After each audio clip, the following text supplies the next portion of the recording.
What's up, y'all? I'm Jey. I'm Meka. This is our channel. So we are about to do a recap of the Diddy The Reckoning on Netflix. But give us a like, comment, subscribe. We really appreciate the growth that we've gotten so far. We're almost at 2,000.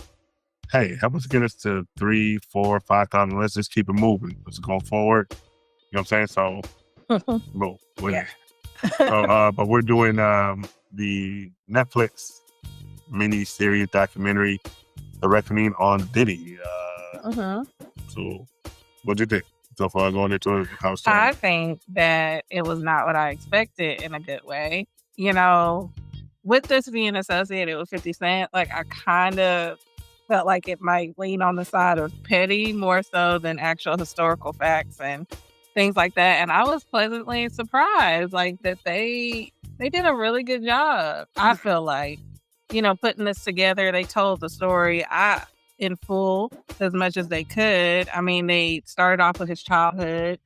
There were things that I didn't know happened in his childhood that led to what we end up seeing today with Diddy. Some of his choices that he's made in life. Right.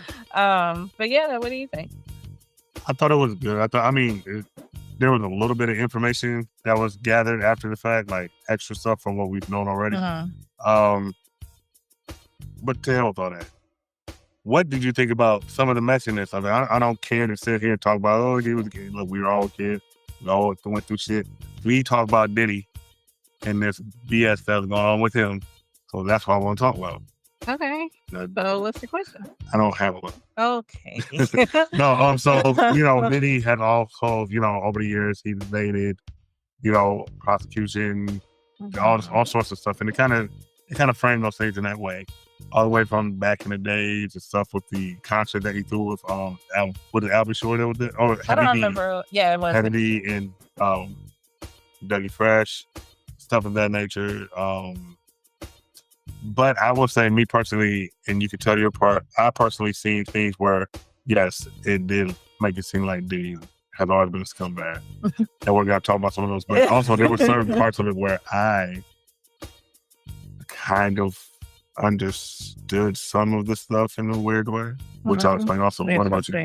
I'm going to let you say all of the stuff that you feel, and then I'll just retort.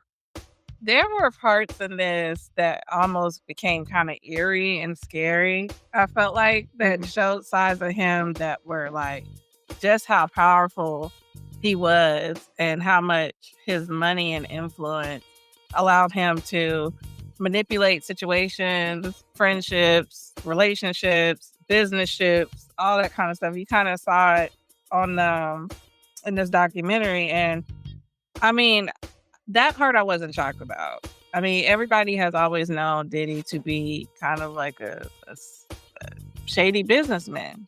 Like he's never really been known to be someone that is on the up and up.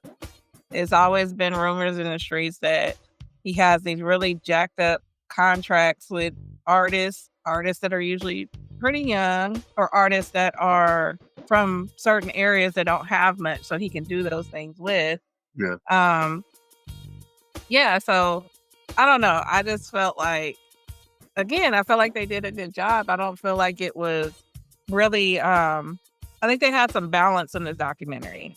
Like, it wasn't just people that didn't deal with him at all. Like, they showed the girl from Dirty Money. Her relationship with him is kind of complicated. She cares about him a lot, but she also understands that he has done some messed up stuff, at the same time. And it has put her in a weird situation herself in regard to her relationship with him.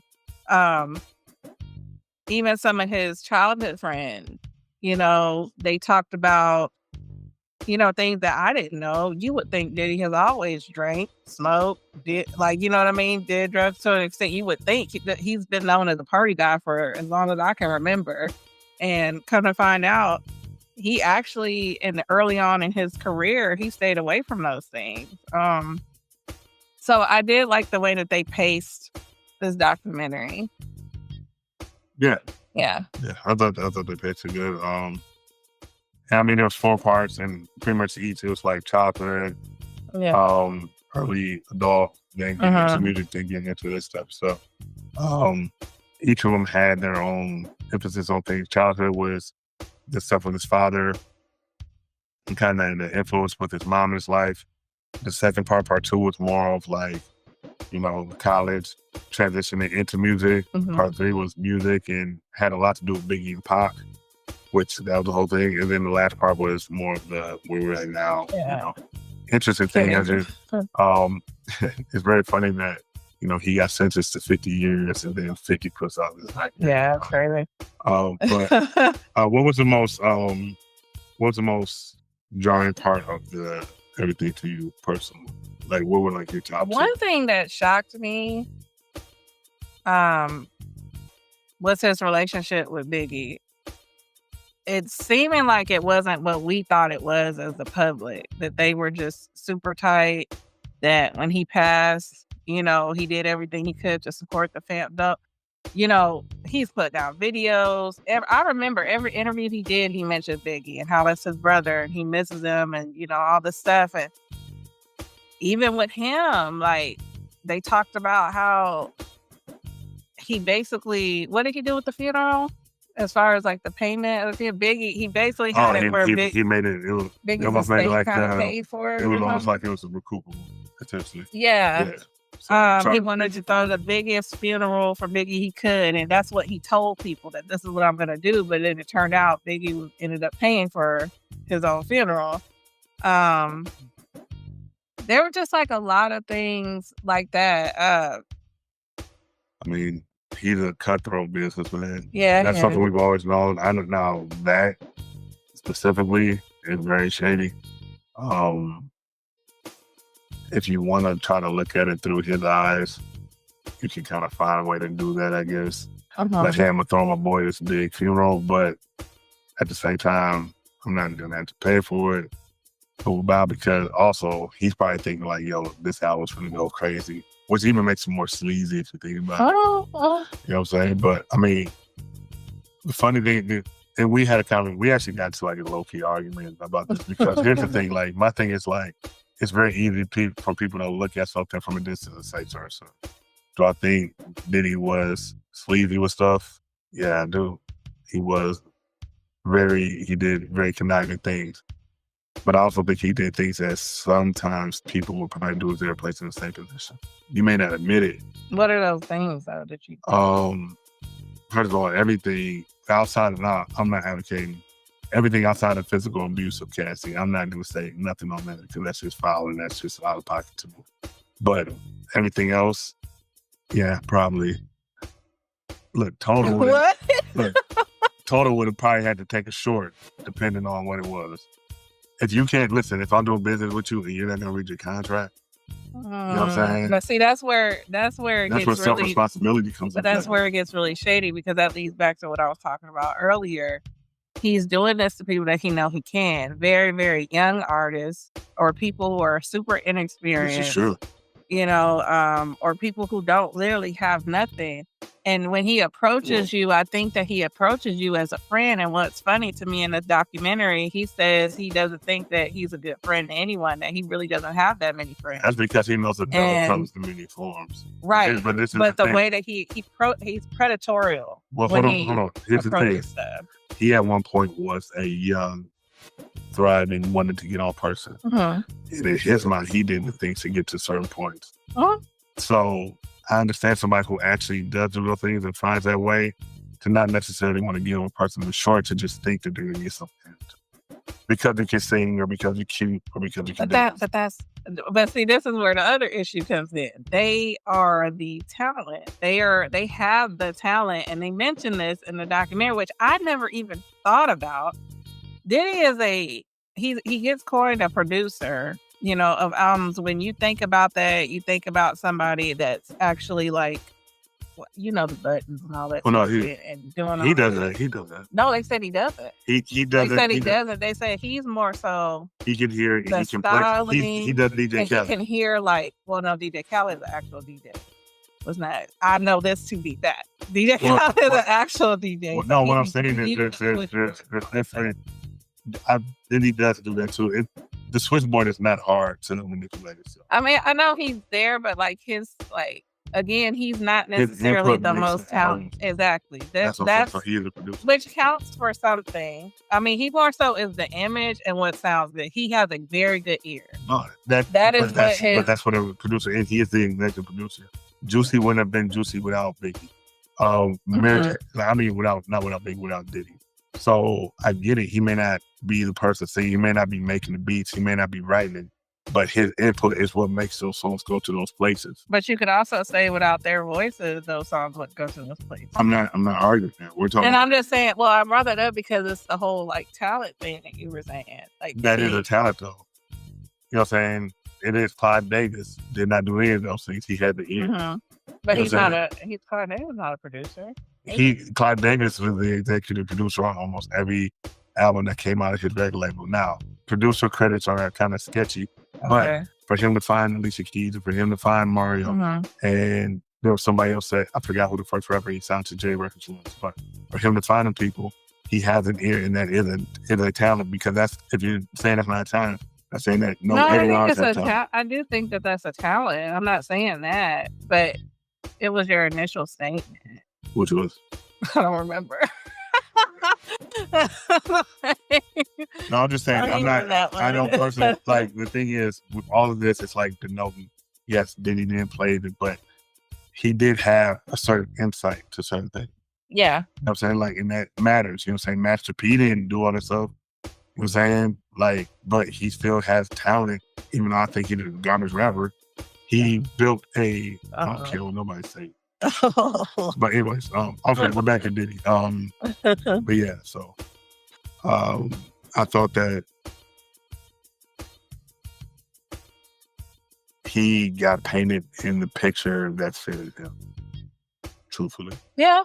I don't think it was salacious. I don't think it was over top. I think that this was actually very fitting of what he has done, but also kind of showing how he could be seen as like a confused figure within himself. So there's like a little bit of area for, sympathy there, but not a ton. As soon as they get to the Cassie part of it, which outside of the beating, I don't care about none of that shit. Cassie was complicit in a lot of other stuff. Yes, I said it. He should have never kicked her. He should have never did all this stuff. And argue with me in the comments if you want. Oh, you about to argue with me right now. She was complicit. About she was complicit. She was young, yes. I feel Diddy was like 30, 31, 32. She was 18, 19. All y'all out there cannot say that y'all like at 18, 19, 28 talk to somebody 10 years plus. My point to you is you're asking a 18, 19-year-old girl or young woman, to be able to walk away. And we had this discussion. I'm going to be honest with you. And like, again, people can say what they want to say, but money is something. Money will make a lot of people do a lot of things. Money causes people not to walk away. We know people that are with partners that, are playing drumline on their head every day and they're broke. It's not that easy to walk away. And then you add money into that. I think people's expectation for her to just be to walk out the door after all of this is just, to me, it's unreasonable. For one, again, with her being so young, you have to take that to account. There are grown women and grown men that can't even walk away from stuff like that. That is a tough thing to do. It is. Yeah. Especially when your parents, people's houses are being paid for, you are benefiting from these things. And then there are these moments that you have with this person that we've seen where they appear happy, where they appear that, at least for that day, everything was all good, and that's how a relationship works. Abusive relationships do work like that. And there's always that hope too, if you do actually love that person, that someday they'll just stop. Someday they'll just change, I just think that that's a lot to ask, of anyone, really. I get it. And it's easy for people to be on the outside looking in and saying she should have just left. Nobody saying she should have just left. It's not Nobody saying that. I'm not saying that. I'm not saying that she was complicit in her abuse. I'm saying she was complicit in what she was complicit in. Now, all the abuse, I'm finna say it. I was like, what do you mean by that? Him putting his hands on her stuff, no. The free calls, all this stuff that has been the whole focus of all of this Diddy stuff for the most part. She was complicit in that stuff. Now, do you think that, well, I have a question. Do you think that do you think that the situations where there were times where it was like, okay, like they agreed upon like certain sexual acts, and then there were times where she felt forced in that same time? Yeah, I mean, but here's the thing, that's so subjective that, yeah. I mean, it's subjective to us, but it's maybe not to the person that's actually going through it. But the general public who is making an adjustment on it is subjective too. Like you can say it's here, I can say it's there, and vice versa, and it don't really matter because she can just say she had a thought like, "Oh, I want to do this," and then as soon as she hung up the phone, she didn't want to. And you know what I'm saying? Like all that stuff. That's where it gets messy at. And I'm a type of person where, yes, I do believe in having sympathy for the victim, but I do also believe in people being accountable for all those other stuff. And I've always said, during this whole Diddy thing, he needs to be held 100% accountable for what he did. Anybody else, the security guards, the handlers, anybody that knew this shit was going on that didn't, they should be held accountable for it. And that includes the victim who was finding the men and doing all this other stuff. Him putting his hand on her has nothing to do with anything because he's 100% wrong in that. All that other shit. Well, it has to do with the documentary. It might not have. No. I'm saying as far as I don't want nobody sitting here saying that I'm shooting him bail for beating on a woman because I'm not. I'm not. But if, and we're not gonna act like we just heard about this shit today. I'm saying all the stuff that has been going on that and showing that she was complicit and she's complicit in it. That's just my thought. Do you think that with Diddy, this is a case of he has done so much stuff that it's finally catching up with him? Yeah, you can only run but so many red lights. That's what it felt like to me. When I watched this documentary, I felt like he had his hand in so much foul crap that at some point he had to know in his mind, at some point he had to think, you would think, I need to slow down. Well, and you could see, we both said the same thing when the documentary came on. Remember, he was looking at his phone. This was at the very beginning. He was talking to the lawyers and stuff. You can see visually that he knew this might be it. Like, he knew, like, I think I'm really in trouble this time. I mean, at a certain point, you always have to pay the factor. At certain points in our lives, we all have. I have. You know what I'm saying? Like, it happens. You have to pay for what, you reap what you sow. And for the things that he may have been implicated in, I think 50 months is something he needs to just kind of do it and run with it. Over with it and come out and try to be. Do you think that he'll be different? Yeah. Like, you think that he'll be a changed man? Or do you think I think he'll be a better version of himself. You understand, even if he can do certain, he still pulls certain things and jealous stuff. And as we said, the whole Keefe D thing, I'm not, he still may have an implication that possibly going back to jail again. So, yeah, I do think when he comes out, he will be different to a certain extent. If he doesn't, then that's foolish upon itself. I would say that that's on brand for him. Because Diddy has shown his arrogance gets in the way of a lot of his decisions. But he's going through something that he's never going to. He said it in the community, talking about going to jail. No, I get it. But I remember even for the trial when he was. Because he thought he was getting out.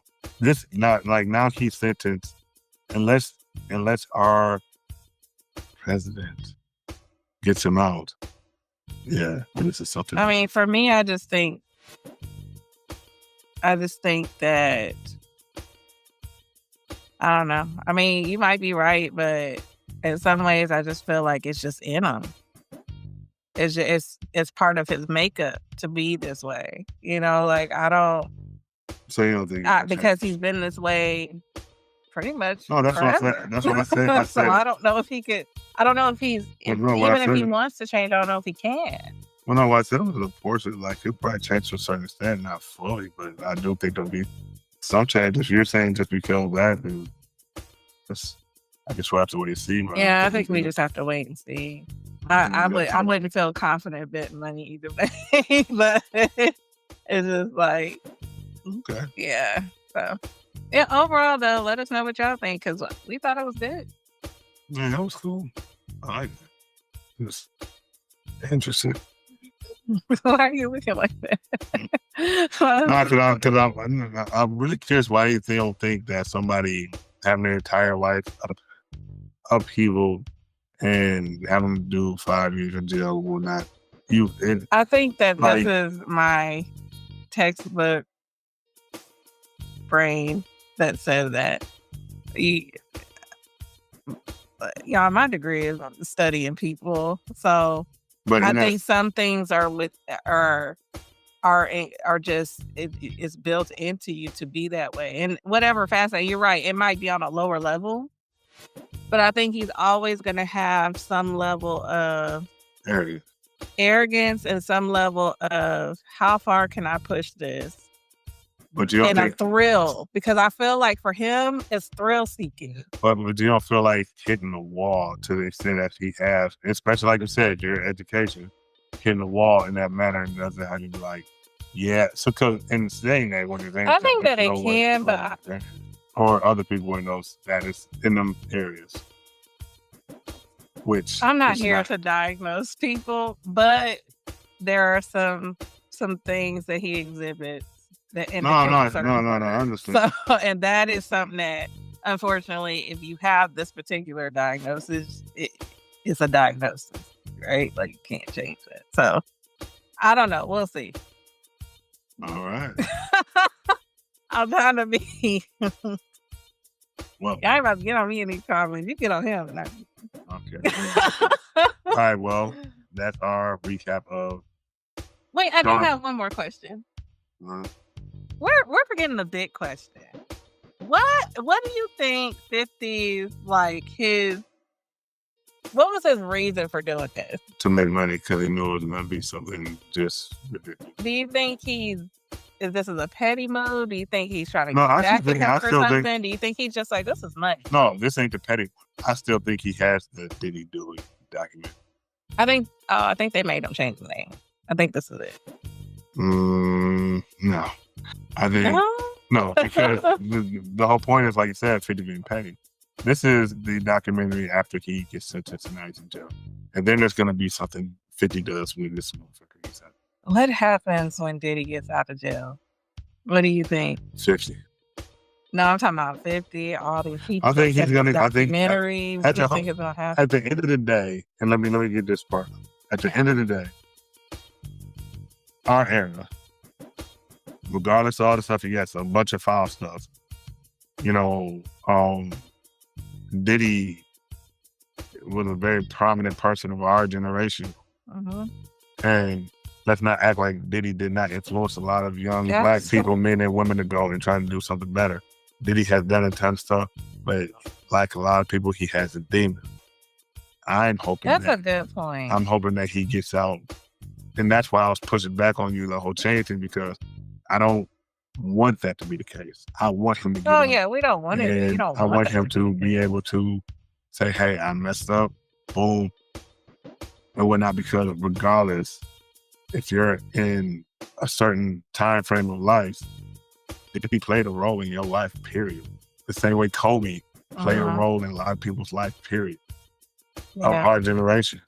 So it's such that he did what he did. I hope he does his time and he comes out and he corrects it. Yeah, like, I don't want that. I mean, ideally, it would be wonderful if he was a changed man when he come out. I mean, that's great for everyone involved, his kids, himself, and all the victims or whatever, right? But, like, you know, like I said, I don't know. I can't sit here and just be like, yeah, he's going to be a changed man. I just can't fully say that. Just because his track record shows that once he feels like he's in the clear, that's when he started cutting up. So I don't know. But hopefully, I mean, ideally that would be the best thing. But I do think he brought up a good point. I mean, it's kind of like how you were saying about the Cosby thing. Yeah, it is. Yeah. You know, like, you can't change the fact. I know I went to college because Bill Cosby had a different world. That is the reason I went to college. Because I watched that as a little girl and I was like, I'm going to do that. You know what I'm saying? Like, so, the influence is there. And yeah, I mean, this man has started all kind of businesses. It was inspiring. He has inspired a lot of people. He has. So, but that's our recap of Sean Combs' Reckoning. Also, if you hop in the comments, I'm going to tell you one thing. If you cannot tell me the difference between the I've Been Around the World song and the I've Been Around the World remix, I'm not responding. Y'all have a great day. Jey, Meka. But also, give us a like, a comment, and a subscribe. We greatly appreciate it. And thank you for watching. Yes.